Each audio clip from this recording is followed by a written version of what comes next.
Today, we're going to discuss about 5 simple home remedies on how to relieve your kids' nasal congestion, or in most cases, the common cold that causes clogged nose and mucus. And make sure to stay tuned because we will also be giving away free 150 sets of nasal aspirators worth 1,500 pesos each. So let's get started. So our first method is steam inhalation. You can put your child inside a warm, steamy room to loosen up the thick mucus, or pwede kayong mag-purchase ng portable nebulizer like this. All you have to do is you just connect the hose to the compressor, and you can use any saline solution like this. The ideal amount is around 5 cc or 5 ml. Then you have to close the cup and hold the mouthpiece straight up so that you will prevent spills. And then make sure to attach the hose and the mouthpiece to the medicine cup. You can have your kids semi-enclosed in a blanket like this so that the mist will not easily dissipate, and let them breathe through their mouth until all the solution is used up. This takes around 10 to 15 minutes. If you have a toddler or a baby, you can also use a mask like this so that they can easily take in the solution. If your child has asthma, you can also use Ventolin nebules or salbutamol instead of the saline solution. They are available over the counter in any drugstore. But please make sure to consult first your pediatrician before you self-medicate your children. The second method is using a nasal aspirator. Ideally, you can combine these first two methods to be more effective. So while the snout is already softened by steam, you can also use a nasal aspirator like this and literally just suck the mucus out of baby's nostril. So to use this, you just have to place the tip to the baby's nose, then apply a gentle suction through the mouthpiece. Pero huwag kayong mag-alala, wala namang mapupuntang mucus sa mouth ninyo.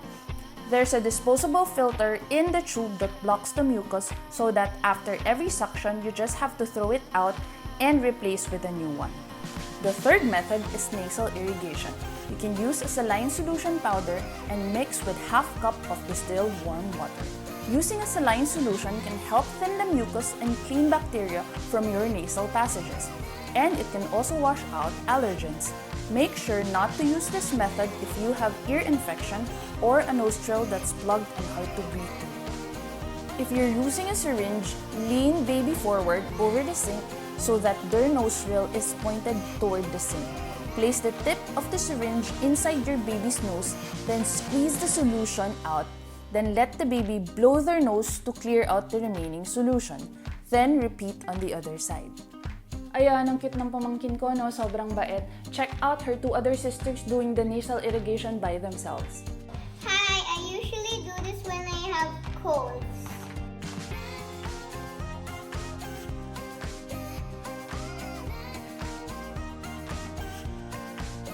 Let's take a break by moving on to our giveaway. So here's how you can claim your free item. Number 1, you need to subscribe to our YouTube channel and share this video to your Facebook page.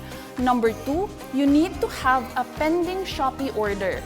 If nakapag-check out na kayo and your order is already on its way, then hindi na po siya valid.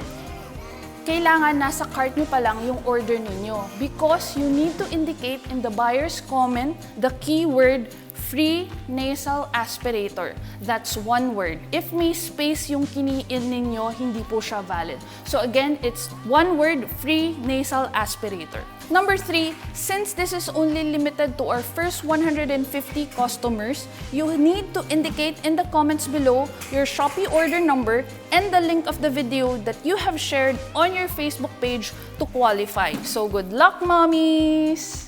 Now let's go back to our topic. The fourth method are using humidifiers. This one here we have at home is a cool mist humidifier.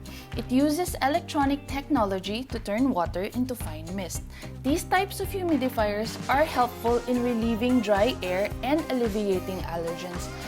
Lalo na kung madalas tayo naka-aircon sa kwarto, this is really very helpful.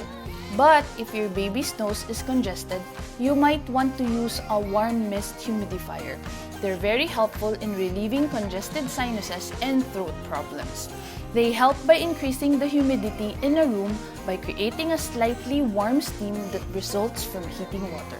Also, please make sure that you will not leave your child alone all night with the humidifier, and always make sure to keep it clean since mold can easily grow. Our fifth and final method are hot soups and fluids, particularly chicken soup. Syempre, hindi yung broth cubes lang. Pwede tayong magtinola or magdagdag tayo ng mga vegetables like carrots, sayote, onions, and celery to help in boosting their immune system. A bowl of chicken soup can help your kids to clear nasal congestion and have a mild anti-inflammatory effect that can help ease in cold symptoms. And of course, make sure to have them take plenty of fluids throughout the day. Aside from helping kids in preventing dehydration, water can help to thin out the mucus, making it easier for your kids to blow out the snout.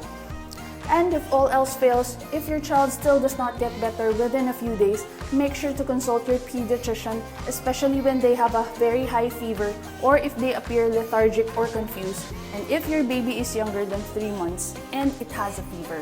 I hope you learned something today, and don't forget to like, comment, share, and subscribe for more videos, and see you again soon. Bye!